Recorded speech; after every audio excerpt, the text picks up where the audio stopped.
Bueno, hola a todos. En el video del día de hoy vamos a hablar de los elementos del grupo 13, que comúnmente se pueden llamar elementos térreos, debido a que uno de ellos, el aluminio, es el metal más abundante sobre la Tierra.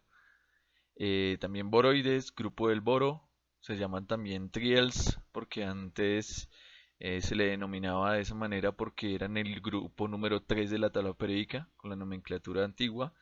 La nomenclatura actual pues es el grupo número 13, o también en algunos casos se les puede llamar icoságenos de acuerdo a la estructura cristalina que ellos tomaban, que era icosaedros generalmente, que veremos que no siempre tenían la misma estructura cristalina. En el caso del grupo del boro, a diferencia de los metales alcalinos y los metales alcalino-térreos, aquí ya vemos una gran, pero gran diferencia entre las propiedades de muchos de sus elementos, porque nosotros consideramos que el boro, el que está arriba de este grupo, pues ya se considera es un metaloide, que tiene propiedades entrecruzadas entre lo que es un metal y un no metal. Y el aluminio, galio, indio, talio, nionio, bueno, nionio no sabemos mucho, pero los otros cuatro elementos sí los consideramos metales.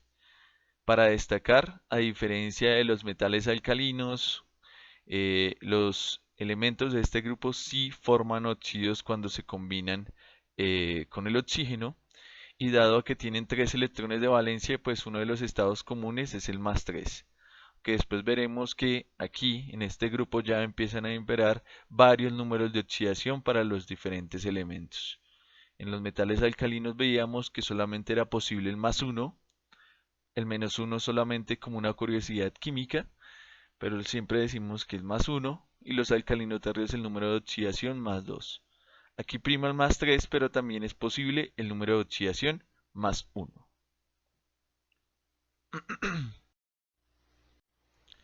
Pues claramente entonces, pues el número de oxidación está relacionado directamente con el número de electrones de valencia.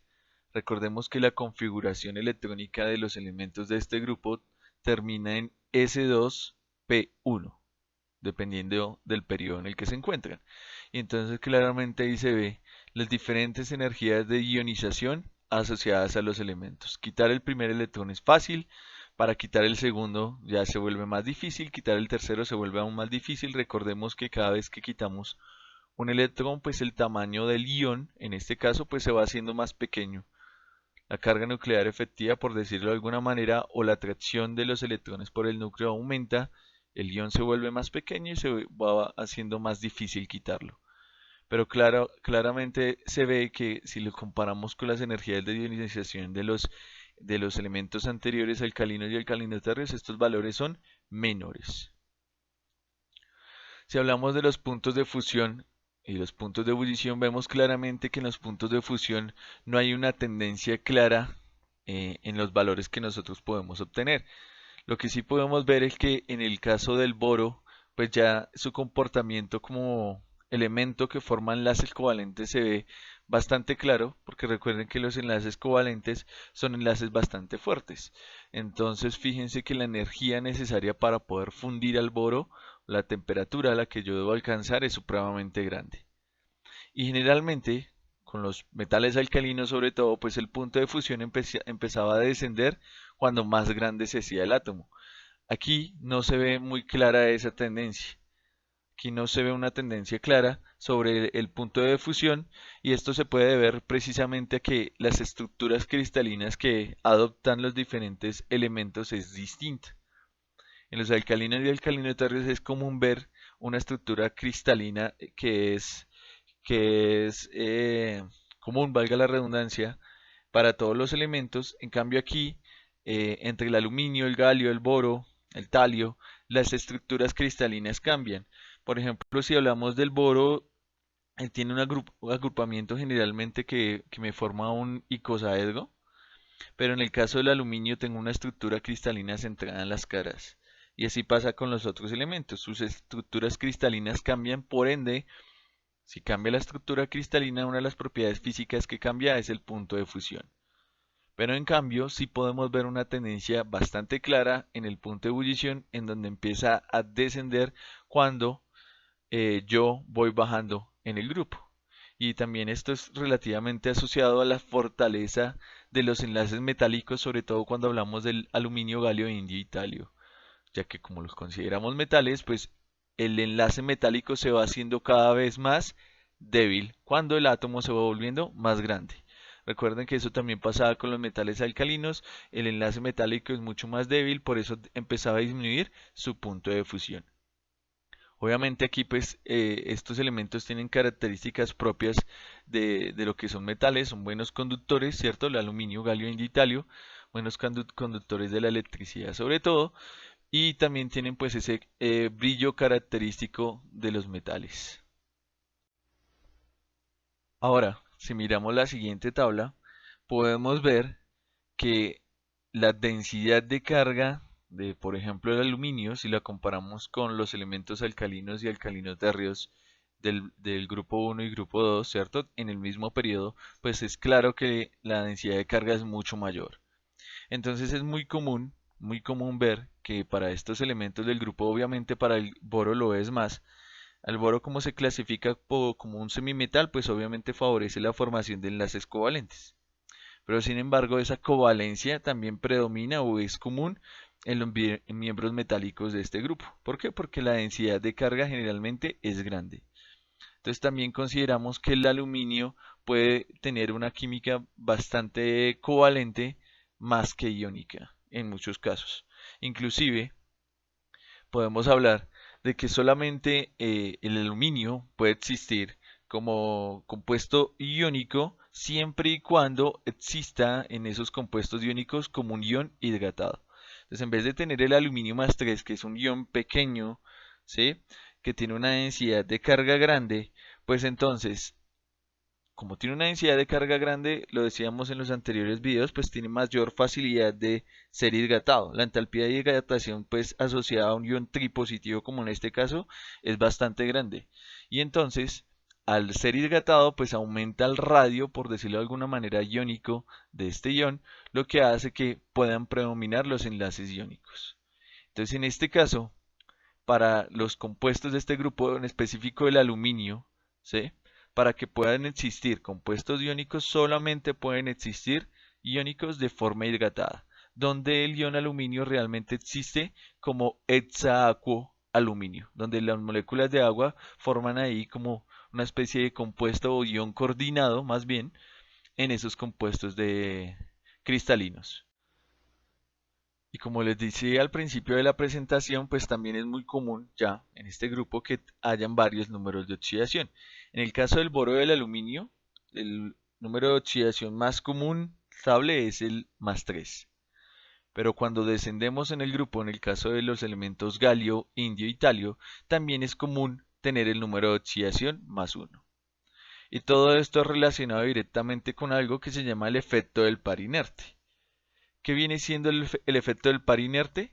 Pues es claro aquí que cuando nosotros tenemos una configuración electrónica, voy a escribir por acá, que es S2P1, terminando, ¿no? Obviamente con un valor aquí, ¿no? O sea, no, el orbital no es S ni P, sino tiene que tener un valor aquí, 4S, 5S, 6S, correspondiente a el periodo en el que se encuentran estos elementos que están aquí. Entonces, para estos elementos de aquí arriba es común poder quitar estos 3 para obtener el número de oxidación más 3. Pero en el caso de los elementos que están en periodos 4, 5 y 6, no solamente para este grupo, también aplica para el grupo del carbono, para el grupo del oxígeno, para los demás. Entonces, cuando nosotros quitamos este primer electrón que tenemos aquí, estos electrones acá, como ya están en un nivel energético bastante alejado del núcleo, lo que dice la explicación de los libros y demás es que estos electrones, por efectos relativistas, se mueven casi a la velocidad de la luz. Y eso hace que estos electrones se acerquen o se vean mayormente atraídos por el núcleo, sean más cercanos. Entonces, poderlos quitar se vuelve más difícil. Y eso lo vemos claramente, por ejemplo, en las energías de ionización. Cuando nosotros hablamos de las propiedades periódicas, la energía de ionización aumentaba de abajo hacia arriba en un grupo, ¿cierto? Pero entonces si ustedes se fijan en el caso del aluminio y en el caso del talio, que es digamos que es donde es más clara esa diferencia, pues es al contrario, las energías de ionización asociadas al talio son mayores que la del aluminio. Quiere decir que es más difícil de quitar sus electrones, siendo aún un ion mucho más grande. Entonces eso se justifica precisamente en ese efecto del par inerte. Elementos de los periodos 4 en adelante, pues, ¿qué pasa? Que sus electrones S se ven más atraídos por el núcleo, están más cercanos al núcleo y son más difíciles de quitar. Por eso en el caso del talio, que pues digamos que es el caso más común en este grupo, pues es más fácil quitar este P1, ¿sí? Que el P1 que tengo acá. Y luego pues solamente si quito uno, pues el número de oxidación común sería el más uno, ¿cierto? Porque solamente estoy quitando un electrón. Esto también digamos que lo podríamos asociar directamente a la energía reticular y entonces aquí vuelve a jugar. Eso que no le gusta mucho la termodinámica de la formación de los compuestos iónicos, pues si yo comparo el talio más 3 con el aluminio más 3, pues el talio más 3 es mucho más grande que el aluminio más 3. Entonces, la energía reticular obtenida con este tipo de compuestos en donde existe el talio más 3 es mucho menor que la energía reticular asociada a compuestos iónicos en donde esté presente el aluminio más 3. Entonces digamos que esa poca estabilidad que se puede generar cuando tengo sales de talio más 3 también me justifica en algún modo que se prefiera siempre el número de oxidación más uno. Efecto del par inerte. Eso para que lo tengan en cuenta también para los elementos de los grupos siguientes.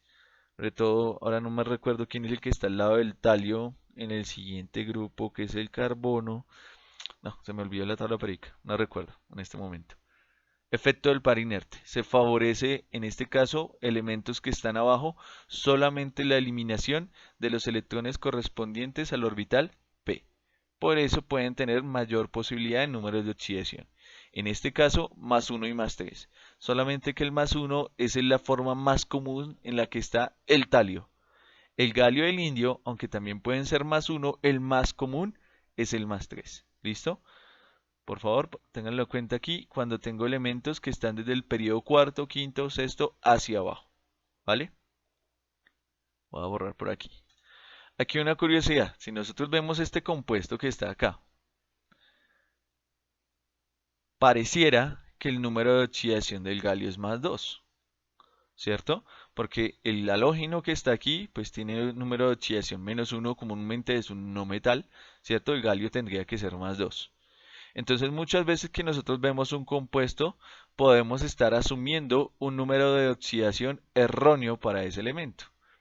Entonces, a veces lo obvio no es tan obvio y aunque nosotros podamos tener esta estructura aquí de este compuesto, pues este compuesto realmente existe como una combinación de dos iones diferentes.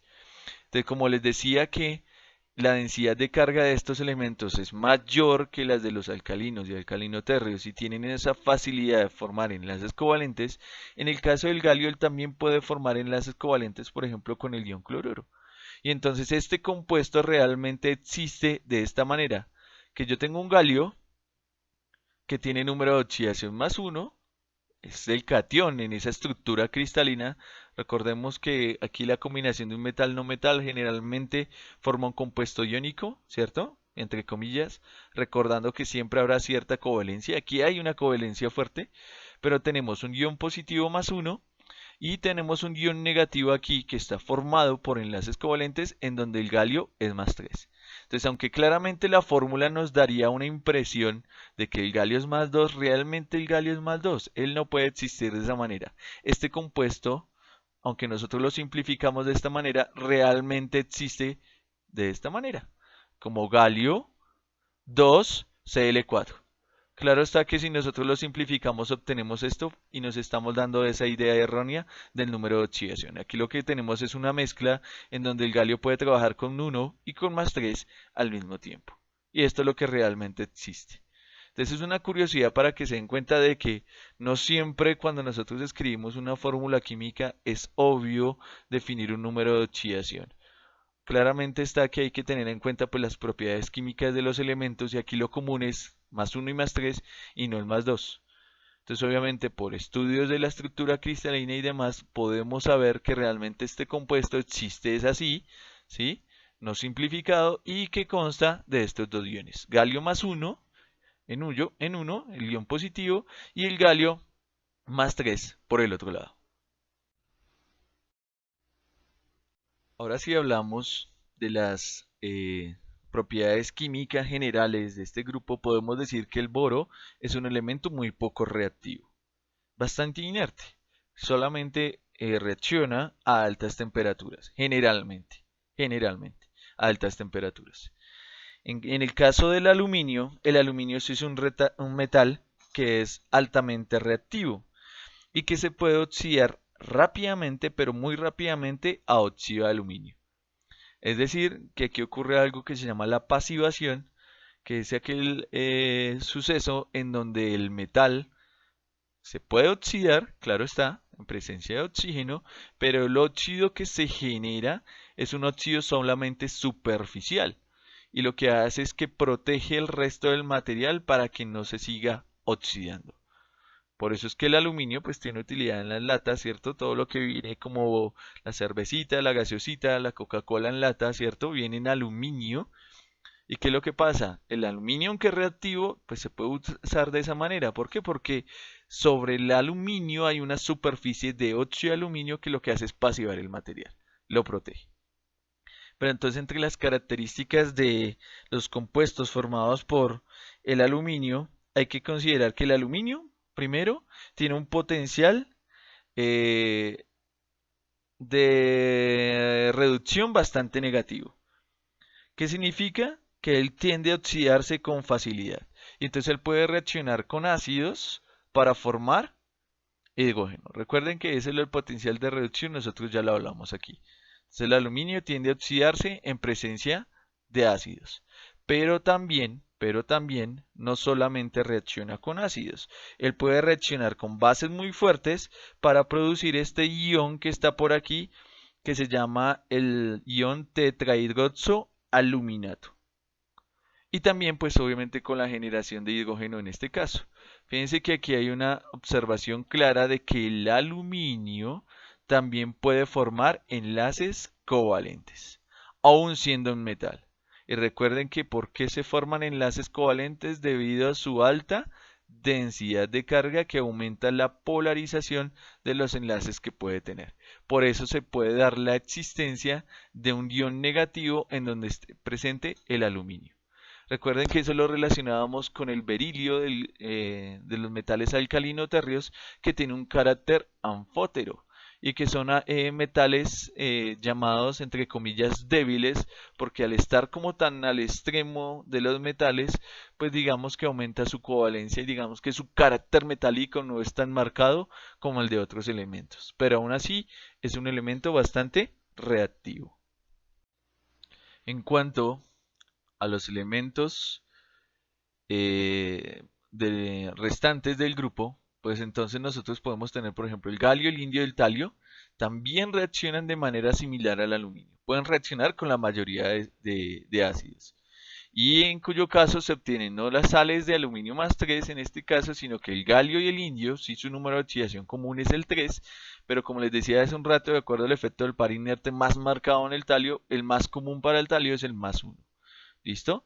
Y el aluminio puede reaccionar con bases, pero del resto de los elementos, solamente el galio lo puede hacer. El indio del talio ya no reacciona con bases. ¿Listo? Como dato curioso también, el aluminio es muy utilizado en un proceso que se llama el proceso Thermit, que es para la obtención de hierro. Entonces, a partir del óxido de hierro, que es un mineral también muy común en la corteza terrestre, el aluminio, fíjense que actúa como un agente reductor, es el mejor agente reductor que el hierro, por eso lo puede reducir y por ende el aluminio se puede oxidar. Como les decía hace un rato, pues el aluminio debido a esa covalencia y a ese carácter débil que tiene como metal y la capacidad de reaccionar con ácidos y bases, pues sus óxidos y óxido, perdón, y su hidróxido también tienen ese carácter anfótero. Fíjense que aquí el óxido de aluminio puede reaccionar con bases para formar precisamente ese tetrahidroxoaluminato, ese ion muy común. Después veremos cómo se deben nombrar estos compuestos cuando hablemos de los iones y los compuestos de coordinación, ¿cierto? Tetrahidroxoaluminato es un carácter que tienen los metales o semimetales. Recuerden que el berilio lo tenía también.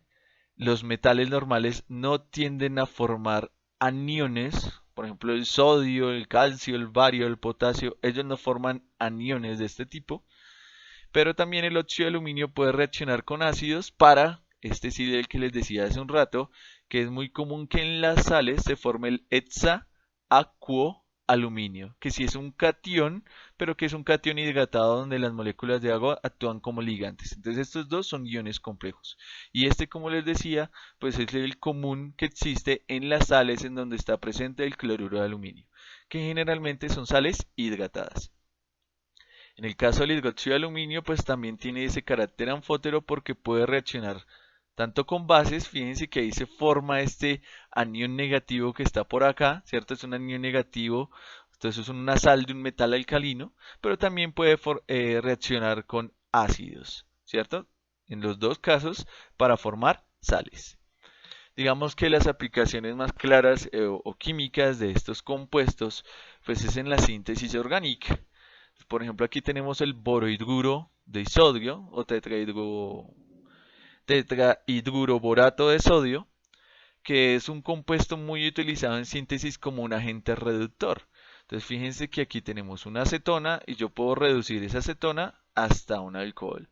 Un agente reductor no tan fuerte. Este que está por acá, asociado al litio, si ustedes lo recordarán del video de los metales alcalinos, el hidruro de aluminio y litio es un agente reductor bastante grande, es un generador de hidruros aquí, que actúan como nucleófilos, creo, si la memoria no me falla, que no me vayan a matar los orgánicos, pero también es un agente reductor. Entonces tengo una acetona y puedo obtener un alcohol en un proceso que es de dos pasos. Entra hidruro y luego en el siguiente paso con ácido se regenera para formar los alcoholes. Son agentes reductores. Pero digamos que las aplicaciones más grandes en química orgánica, creería yo, vean, esto es para los que les gusta esa rama de la química, está en todo lo que es la acilación y alquilación de Friedel-Crafts.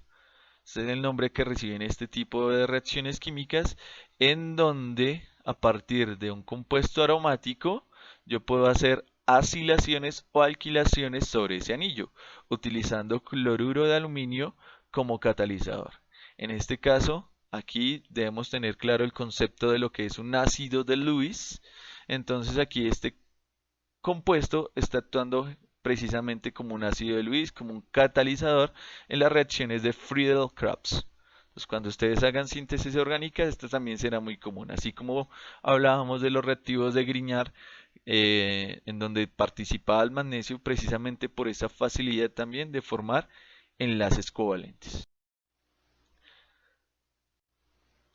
Ahora sí queremos hablar del boro como tal, el elemento más arriba de este grupo. Recuerden, el boro es el único que se clasifica como un metaloide entre los elementos de este grupo, los demás son metales, y pues tienen aplicaciones bastante variadas.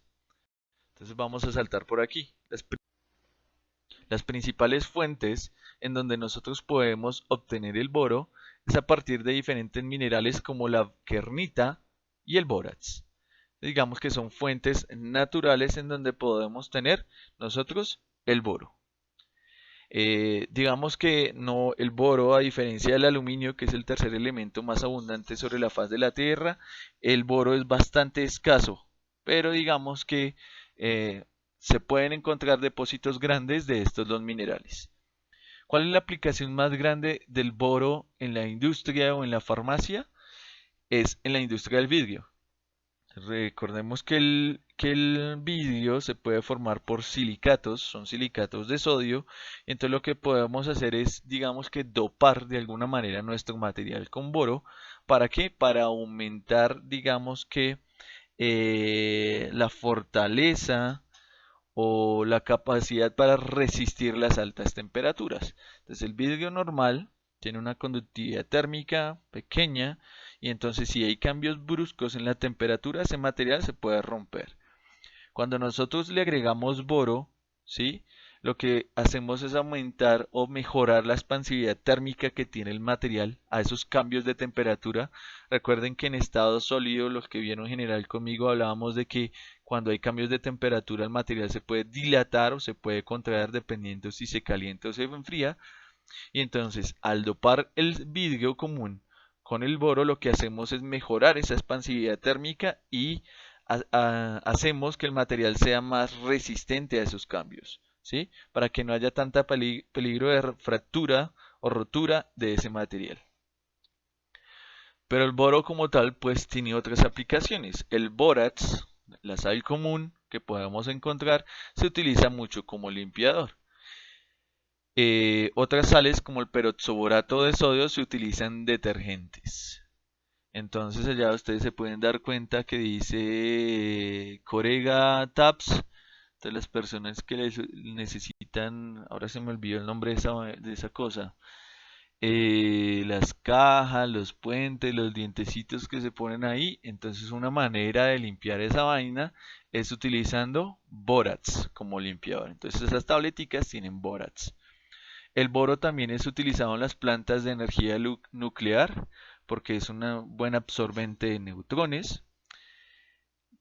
Espero que los que tengan la exposición me lo digan en esa exposición porque digamos que es una de las características claves de ese elemento.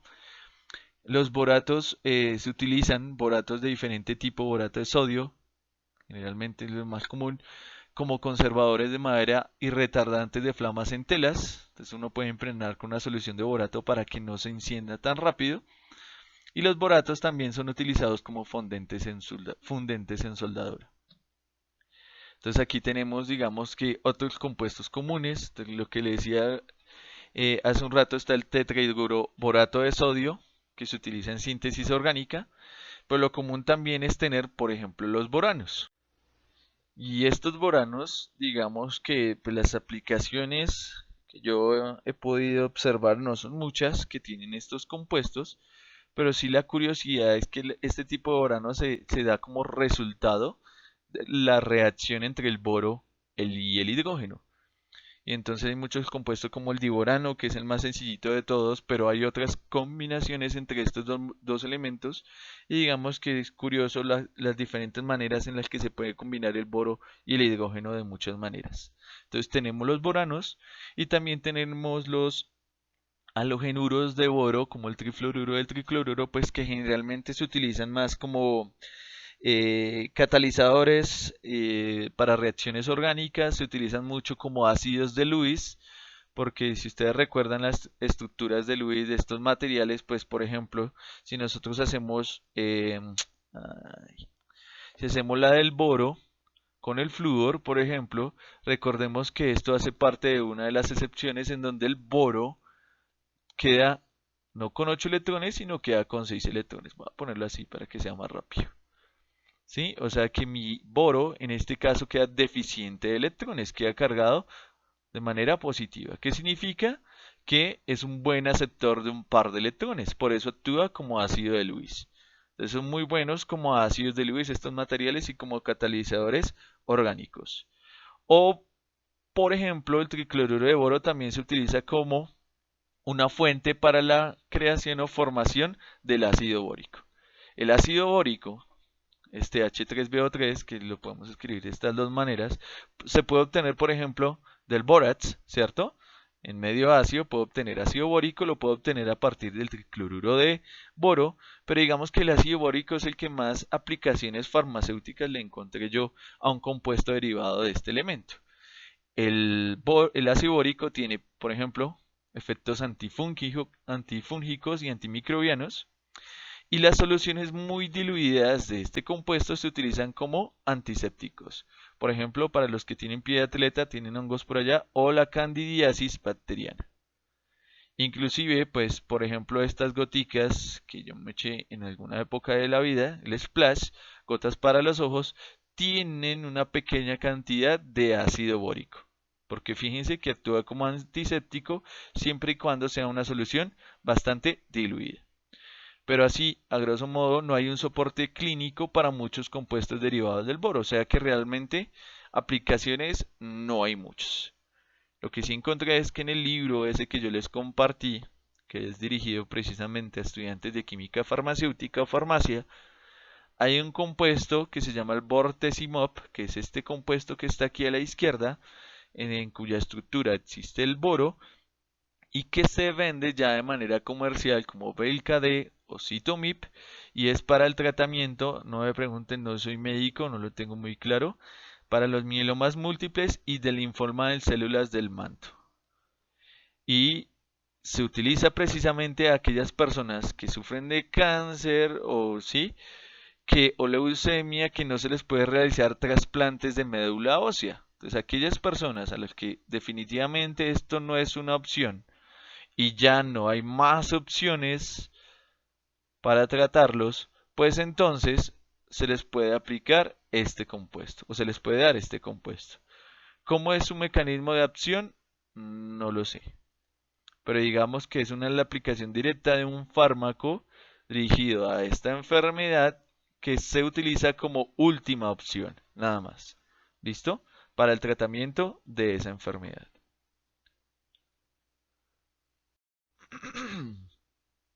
Aquí ahora vamos a saltar al aluminio. Y el aluminio, pues obviamente los usos que tiene son bastante amplios porque es el tercer elemento más abundante en la corteza terrestre.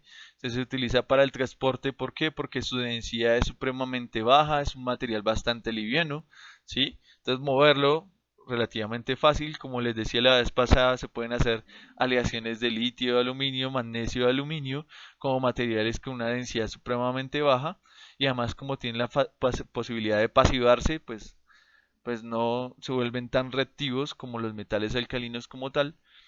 Fíjense aquí en este dibujito, packaging, ¿sí ven? Como para empacar los alimentos, entonces es de lo más común. Aquí lo que me está representando es que esta vaina es una pesa de aluminio, por eso es bastante liviana. En construcción, en materiales eléctricos, etcétera, etcétera, etcétera, etcétera. ¿Listo? Obviamente el aluminio, recordemos, todas esas laticas son reciclables. Entonces, ojo con eso. Tenemos que reciclar también, ¿vale? En el caso del aluminio, digamos que de manera natural nosotros podemos encontrar ese aluminio en ese compuesto que está aquí arriba que se llama alumbre, ¿cierto? Es el sulfato de aluminio y potasio dodecahidratado, el alumbre, el que utilizaron algunos de ustedes para hacer su cristal. Pero digamos que la fuente más importante de aluminio o como se obtiene de manera industrial es a partir de este mineral, que realmente es un óxido mixto ahí entre que también entre hidróxido de aluminio y óxido de aluminio, es un óxido mixto ahí que se llama la bauxita, que es esta piedrita que está por aquí. Las impurezas más comunes son debidas a óxido de hierro, óxido de silicio, óxido de titanio 4. Entonces, ¿qué hacemos con la bauxita? Un proceso básico para generar precisamente, recuerden que es un compuesto anfotérico, entonces se me va a formar el tetrahidroxoaluminato de sodio, este anión y este catión, ¿cierto? Y entonces, ¿qué va a pasar cuando nosotros agreguemos base también a esto? Que estos compuestos que se utilizan, que están como impurezas ahí, se van a precipitar como los respectivos hidróxidos. Entonces, por ejemplo, aquí se podría formar el hidróxido de hierro 3 que no tiene ese carácter anfótero como el hidróxido de aluminio, y entonces yo los puedo separar. ¿Por qué? Porque aquí lo que va a obtener es una sal que es una sal soluble en agua. ¿Por qué soluble en agua? Porque recuerden que aquí tengo un metal alcalino y entonces eso es soluble en agua. ¿Listo? A partir de un proceso que yo le hago a esta sal que tengo aquí, yo puedo obtener el hidróxido de aluminio, por ejemplo, la puedo cristalizar, la puedo calcinar, obtener óxido de aluminio y como proceso muy similar al que teníamos para el sodio y para el magnesio, pues yo puedo hacer una celda electrolítica, ¿cierto? Electrólisis de este material, ¿para qué? Para obtener oxígeno y para tener aluminio. Entonces, todo este proceso se conoce como el proceso Bayer para la obtención de aluminio a partir de este mineral que se llama bauxita. Como aplicaciones como tal, ya además de la obvia en construcción, en materiales que tienen una densidad baja, en las latas para las gaseosas, los alimentos, ¿cierto? Digamos que ya en el campo de la farmacia, el propio alumbre que está por acá, o el hidróxido de aluminio, o el fosfato de aluminio, o el óxido de aluminio, o el cloruro de aluminio, que se pueden utilizar como ayudantes. Digamos que vendría siendo un ayudante, son como diferentes sustancias que uno le puede añadir o agregar a una vacuna para poderla potenciar, para que digamos que la respuesta del organismo a ese antígeno, creo, o frente a ese antígeno que uno le está aplicando, pues sea mayor. Entonces la potencia, la fuerza de la vacuna, o también digamos que puede estimular el sistema inmunitario del cuerpo, ¿sí? O sea, que son como acciones que indirectamente refuerzan la respuesta que puede tener una vacuna. ¿Listo? Digamos que el mecanismo o la forma de acción no es completamente clara, pero pues obviamente pues lo único que sabemos, y esto no solamente aplica para estos compuestos, sino para muchos, es que sabemos que funcionan, pero no sabemos el cómo. ¿Sí? Entonces en este caso, pues ellos potencian la respuesta que puede tener el organismo a una vacuna. ¿Vale? Pero digamos que el campo de mayor aplicación de los compuestos de aluminio en farmacia, pues es todo lo que es los antiácidos. Entonces tenemos el hidróxido de aluminio, ¿cierto? El glicinato de aluminio, que se utilizan como antiácidos. ¿Listo? Entonces, por ejemplo, pues realmente es para neutralizar, recuerden, esto es un compuesto anfótero, puede reaccionar con el ácido eh, presente en nuestro estómago, ¿cierto? Lo que hace es neutralizarlo, ¿vale?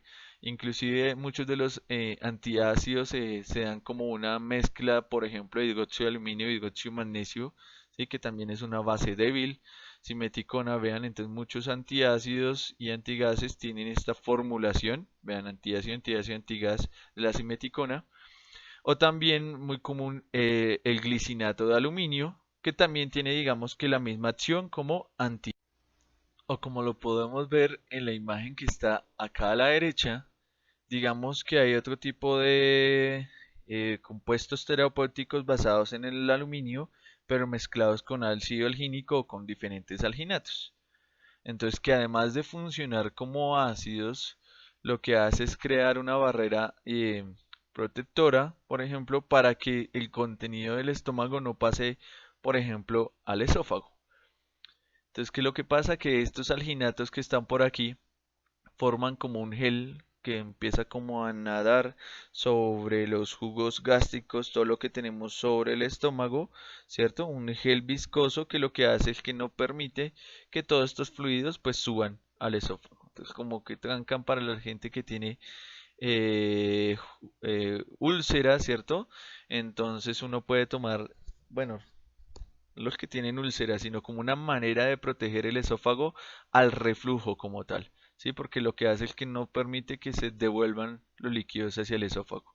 Entonces es un efecto combinado entre los alginatos, obviamente aquí, y estos que se utilizan pues obviamente para neutralizar el ácido que está presente en el estómago. ¿Listo?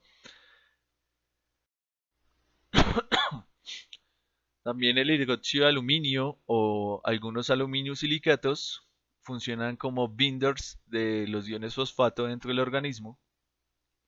Es que lo que pasa es que si nosotros tenemos una abundancia de este ion fosfato corriendo por el torrente sanguíneo, se da una enfermedad que se llama la hiperfosfatemia.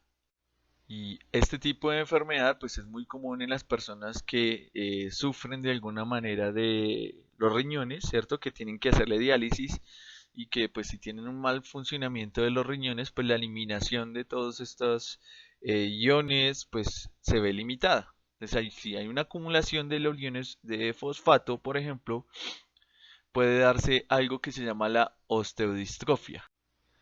¿Qué viene siendo esta enfermedad? Así como yo lo leí, pues recuerden que no soy médico, pero pues a mí me gusta medio aprender, pero recordar todas las cosas a veces es difícil. La osteodistrofia, pues osteo, pues obviamente viene de los huesos, trofia, problemas ahí. Entonces es como la debilidad que ocurre en los huesos, Recuerden que los huesos están formados de calcio. Si yo tengo un gran contenido de fosfatos, ¿qué va a pasar?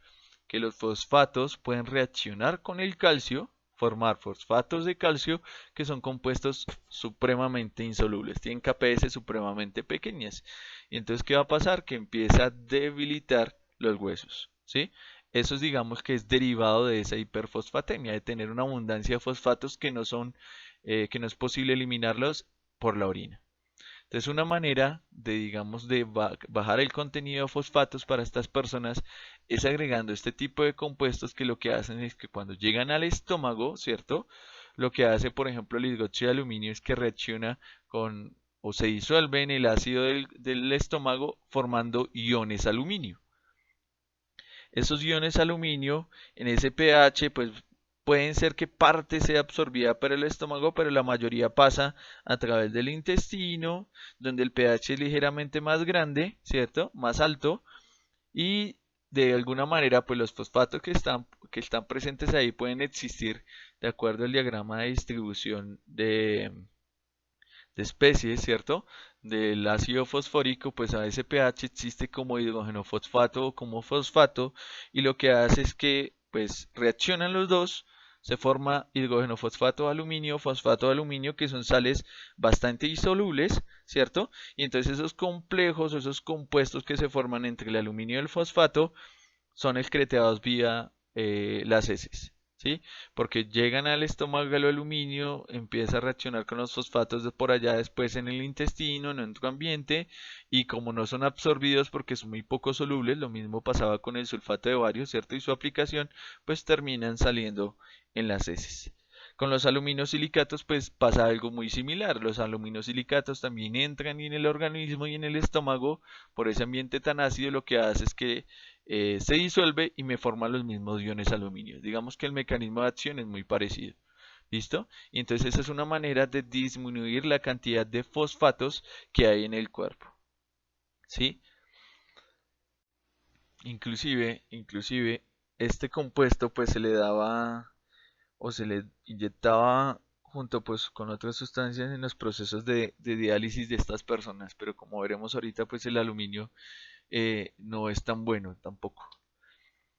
Otra de las aplicaciones claras de los compuestos de aluminio pues son como antitranspirantes. Entonces hay muchos antitranspirantes en donde hay compuestos de aluminio como el cloruro de aluminio, eh, que está presente en estos compuestos, y aunque el mecanismo no es muy claro de cómo actúa como antitranspirante, se cree que los iones aluminio o el hidróxido de aluminio que se pueda generar en ese ambiente pues es lo que hace es bloquear los poros, en donde pues obviamente se produce una gran cantidad o sale una gran cantidad de agua por las glándulas sudoríparas. Entonces también digamos que es una aplicación bastante grande de los compuestos de aluminio, especialmente el cloruro de aluminio. Entonces digamos que los más utilizados en la química farmacéutica, en la farmacia o para enfermedades son el hidróxido de aluminio y el cloruro de aluminio. Como tal, el aluminio no es un elemento esencial, inclusive se sabe que el aluminio genera muchos problemas en el cuerpo. La absorción se puede dar por diferentes medios, pero digamos que el aluminio no es necesario para nosotros, inclusive nos genera bastantes problemas, como los que están indicados ahí: daños en el sistema nervioso central, debilidad de las membranas celulares. El aluminio a su tamaño pues puede pasar por las barreras en la sangre, en el cerebro, puede pasar fácilmente, y inclusive por ahí leí que se asocia, digamos que el aluminio al Alzheimer, que debido a esa toxicidad tan grande que genera o la influencia que tiene en la salud humana, pues una ingesta o una acumulación de este aluminio puede estar relacionada directamente con el Alzheimer. Obviamente esto todavía está en investigación, eso lo vi hace poco, pero digamos que hay una relación estrecha, pero pues obviamente es una hipótesis todavía que está en investigación. Una relación directa entre el Alzheimer y los iones aluminio que puedan estar presentes en el cuerpo. Así como otros compuestos de importancia del aluminio en la industria ¿cierto? Entonces el hidróxido de aluminio se utiliza mucho para el tratamiento del agua. Recuerden que el agua puede estar contaminada por iones calcio, iones magnesio que están presentes ahí, y entonces una manera de coagular, flocular todos esos materiales para, digamos que encapsularlos y luego retirarlos por sedimentación y filtración, pues es utilizando sales de hierro, que forman un hidróxido de hierro que es bastante insoluble, pero que tiene una apariencia gelatinosa. Entonces, cuando él empieza a decantarse, pues lo que hace es capturar muchas cosas que están en su estructura, muchas cosas que están presentes en el agua. Entonces, con el hidróxido de aluminio pasa algo similar. El hidróxido de aluminio también tiene una apariencia gelatinosa que lo que hace es en su estructura capturar muchas cosas que queden presentes por ahí. ¿Sí? Como les decía, compuestos importantes están los halogenuros de aluminio, cloruro de aluminio en específico, que se utiliza como les decía hace un rato, catalizador en síntesis orgánica en Frigel-Crafts, el alumbre y las espinelas, que las espinelas vienen siendo óxidos mixtos entre magnesio y aluminio que pueden tener, digamos que otros elementos, como lo puede ser el hierro, lo puede ser el zinc, y son, digamos que, óxidos que tienen unas propiedades bastante curiosas. Inclusive se considera que estas estructuras, como estas que están por aquí, pueden utilizar, debido a sus propiedades eléctricas y magnéticas un poco curiosas, se pueden utilizar como electrolitos en fase sólida. Entonces es posible que se puedan fabricar baterías de almacenamiento de energía a partir de estos materiales. Todo debido a que a la estructura cristalina que pueden tener. Obviamente, pues eh, ahí la aplicación y el conocimiento que se debe tener sobre la estructura, sobre las vacancias que puedan haber esa estructura, los tamaños de los iones, qué cargas deben tener, pues eso influye directamente en las propiedades que se pueden tener. Pero digamos que también son compuestos muy comunes y que podrían tener alguna aplicación y contienen aluminio además. En el caso del galio, el galio curiosamente eh, digamos que si nosotros tuviéramos una muestra de galio en nuestra manito, el galio se empieza a fundir. ¿Por qué? Porque tiene un punto de fusión supremamente bajo. Eh, Es un metal que a condiciones estándar 25 grados Celsius es sólido, pero simplemente colocándolo en la mano ya permitimos que se pueda fundir. El galio, como lo dice en la imagen que está abajo, pues se utiliza mucho en LEDs, tiene unas propiedades eléctricas bastante buenas. Entonces, por ejemplo, el nitruro de litio se utiliza precisamente en la generación de esos LEDs, de los diodos de emisión de luz. También se utilizan los circuitos integrados, ¿por qué? Porque, por ejemplo, el arsenuro de galio convierte la energía solar en energía eléctrica, entonces se utiliza mucho como un material semiconductor, recuerden eso de los semiconductores. Entonces la combinación, recuerden que los silicio y germanio eran semiconductores intrínsecos, pero yo puedo tener combinación que me da el mismo número de electrones haciendo variaciones en los elementos que están alrededor. Entonces, el silicio está en el grupo 14. Yo puedo tener un semiconductor de la combinación de un elemento del grupo 13 con un elemento del grupo 15. O puedo tener un elemento del grupo 12 con un elemento del grupo 16. Por ejemplo, el sulfuro de zinc, blenda bursita o selenuro de zinc también se utiliza como un semiconductor. En este caso aquí tengo arsenuro de galio que actúa precisamente como un semiconductor. Digamos de las aplicaciones directas que vi en farmacia de este elemento es que el isótopo 67 se utiliza en la medicina nuclear como un elemento trazador. ¿Por qué? Porque me permite, a partir de una inyección que se da de este compuesto, como lo dice por aquí, que tiene este isótopo como tal, se da vía intravenosa. El galio, pues obviamente vía intravenosa empieza a recorrer todo el cuerpo y después, unos 2 o 3 días después, entonces ya la persona que se le administró ese galio, pues va a un proceso en donde se hace como la imagen nuclear, medicina nuclear, no sé muy bien cómo es que se llamará esa técnica, precisamente para el diagnóstico de enfermedades que pueda tener inflamatorias o que tenga infecciones o que tenga tumores o que tenga abscesos, porque el galio como entra vía intravenosa, pues entonces se va a empezar a acumular en esos tejidos que tengan algún problema. Entonces, de alguna manera, uno puede hacer seguimiento y decir, uy, pucha, si se está empezando a acumular por acá, es que por acá hay un problema. Hay un absceso, una inflamación, un tumor, lo que sea. Entonces, se utiliza mucho para el diagnóstico. Pero hay algunos elementos que están basados en galio que se utilizan, digamos, como agentes anticancerígenos. Entonces, por ejemplo, tenemos el nitrato de galio, que digamos que es el que más aplicaciones o usos ha tenido, y que inicialmente se utilizaba para tratar las artritis, pero también se utiliza como un agente antitumoral, y la ventaja es que no produce mielosupresión. Recordemos que mielosupresión es esa afección que sufre nuestro cuerpo cuando disminuye la actividad de nuestra médula ósea, que no nos permite que se generen glóbulos blancos, glóbulos rojos, plaquetas, disminuye, digamos, que la formación de, de, de, de esas cosas. Y pues obviamente si hay menos glóbulos rojos, o mejor, si hay menos glóbulos blancos, nuestro sistema inmune queda más expuesto y vamos a tener problemas. Entonces el nitrato de galio tiene esa ventaja sobre otros agentes antitumorales que no produce ese efecto. ¿Listo? Tenemos por ejemplo el maltotato de galio y el quinolato de galio también, que están en estudio como agentes anticancerígenos. Digamos que se han utilizado de esta manera, ¿por qué? Porque el galio, pues su número de oxidación más común es el más 3, tiene un radio y además tiene una carga, un radio muy similar al del hierro en el cuerpo, y entonces puede competir con el hierro en los sistemas biológicos. Entonces en el aula virtual yo les dejé este artículo para que le echen una miradita después, ¿cierto? Como tarea independiente de cómo el galio compite con el hierro en los diferentes sistemas biológicos. ¿Listo? Es una competencia. Por eso pues también redundan las aplicaciones que puede tener.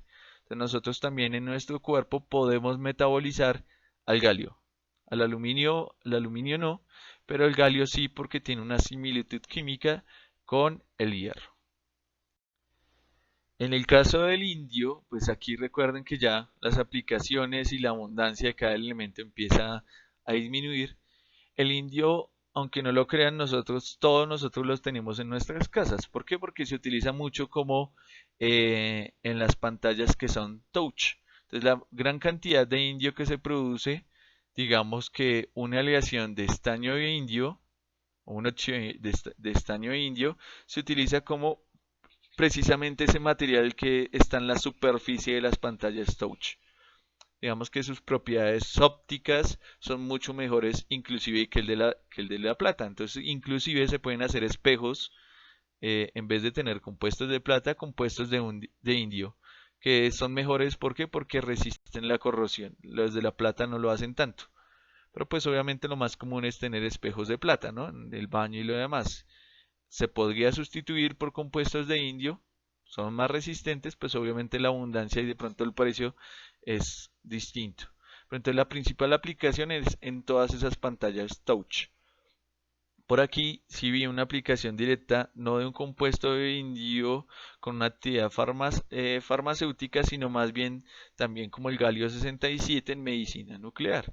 Se pueden utilizar, por ejemplo, el isótopo 111 del indio para obtener imágenes de cáncer, sobre todo para los hombres, cáncer de próstata. Entonces se utiliza mucho el indio precisamente para saber si hay tumores en la glándula de la próstata. El talio, pues obviamente el talio disminuye un poco las aplicaciones.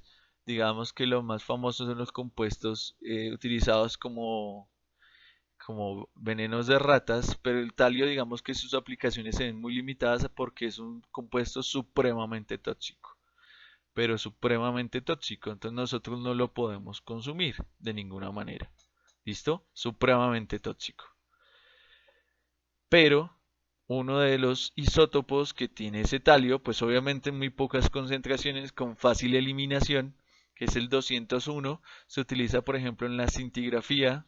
Lo que yo revisé de la cintigrafía es como tener imágenes del cuerpo, también medicina nuclear, para la detección de tumores óseos, por ejemplo, o se utiliza también en gamografía del corazón para saber si hay problemas relacionados con, digamos, que si, por ejemplo, hubo una falla en en el corazón y hay una parte que dejó de recibir oxígeno, pues ¿qué puede pasar? Que parte de ese tejido, si el problema fue muy grave, ese tejido se puede dañar.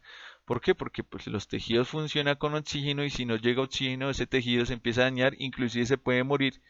Entonces, una manera de identificar si hay problemas en los tejidos del corazón es a través de una gamografía, que es obtener imágenes de ese órgano, pero esas imágenes se utiliza como agente de contraste el elemento talio 201 para identificar si hay en esa región, en ese órgano, daños en el tejido.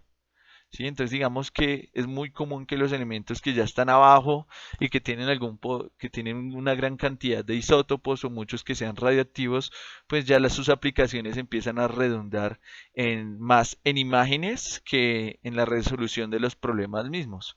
Entonces, por ejemplo, tenemos el talio, tenemos el indio, tenemos el tecnecio, tenemos el bismuto, que todos se utilizan, por ejemplo, el radio ya es como para obtener imágenes y poder diagnosticar y detectar problemas a tiempo.